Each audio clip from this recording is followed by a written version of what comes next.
as the Biden administration is coming to an end, they just recently announced one of the most aggressive sanctions against Russian companies which were exporting oil. Now, in the medium term, long term, how do you think that will impact our import bill? First of all, they have announced some sanctions. Whether these are aggressive or minimal, I don't know. I am a reasonably confident when it comes to import of oil. I'm reasonably confident in terms of my analysis. Why?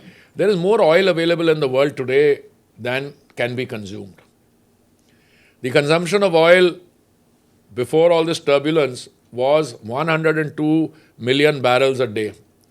The producing countries who are called OPEC Plus, they limited the amount of supply from 102, they brought it down to, I think, 97 or so. About 5 million barrels they took off. But whilst they've been doing that, more and more oil is coming on the market from the Western Hemisphere. Brazil used to produce 3.5 million barrels a day. They are going to add another 140,000 barrels per day additional. There is more oil coming from Guyana. There is more oil coming from Suriname. There is more oil coming from Canada. You might not know, we buy $20 billion worth of energy from the United States.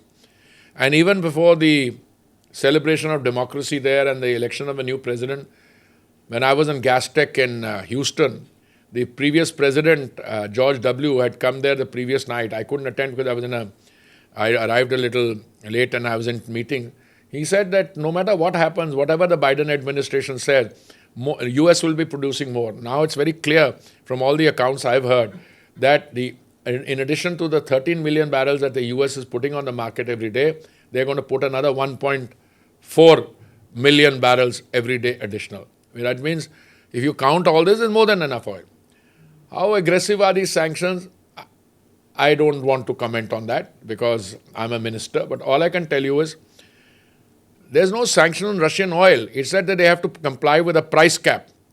I'm one of those ministers. If somebody tells me to comply to a price cap, I'm very happy because it means I can buy it cheaper. So I have no difficulty. Are we going to get benefits if you're buying cheaper? No, nobody knows. This is an outgoing administration. Smita ji, this is an outgoing administration. Today is the 16th. On the 20th, the new president is going to be sworn in. So any analysis you're doing on this being the final, I don't know. I mean, there's good news in the Middle East.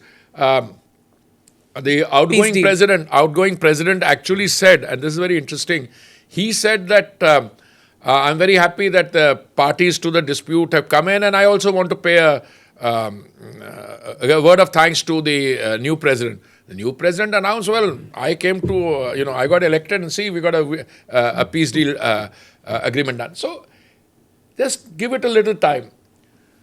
Our imports are basically delivery at the point of importation. Before 2nd February, before the Russia-Ukraine started, we didn't buy any oil from Russia. We bought 0.2%. When this turbulence took place, cheaper oil became available. And then what happened? It's not that it all came from Russia, because cheaper oil was available from one source, the other sources, Iraq started giving up. If I were in your place or any other analyst's place, I would sit back and say, today the producers need the consumers. And you are in the happy situation of being a country where the consumption levels are going up, so you can actually play your market card. So I don't want to go beyond into that because, we will float a tender at the point of importation. Itna hame oil delivery chahiye is grade crude ka at a particular point. Whoever has got the oil will supply it. Do subscribe to the ANI Clips channel to get shorter versions of this podcast. Click here to watch the full episode.